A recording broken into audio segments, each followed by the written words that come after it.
ជំរាបសួរពុកម៉ែនិងមិត្តភក្តិទាំងអស់គ្នាថ្ងៃនេះមនីរតន៍មកអានមេរៀនភាសាខ្មែររឿងរៃនិងស្រមោចរដូវប្រាំងរៃហើរច្រៀងលេងគ្មានកាត់ខ្វល់ខ្វាយរូបស្រស់អង្គទុកឡើយឯស្រមោចជាសត្វឧស្សាហ៍ខំនាំគ្នារស់ស្បៀងទុករដូវភ្លៀងធ្លាក់មកដល់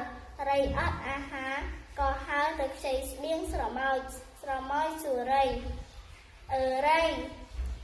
កាលពីរដូវប្រាំងតើអ្នករវល់ធ្វើអ្វីបានជាមិនខំរូបស្បៀងទុក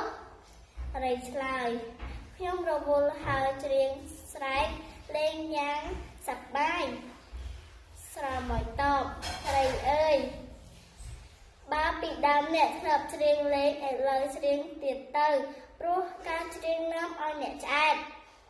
រៃនៅតែទូចអង្វរស្រមោចអោមិត្តអើយខ្ញុំអត់បាយស្ទើរដាច់ពោះស្លាប់ទៅហើយអាណិតចែកស្បៀងខ្ញុំ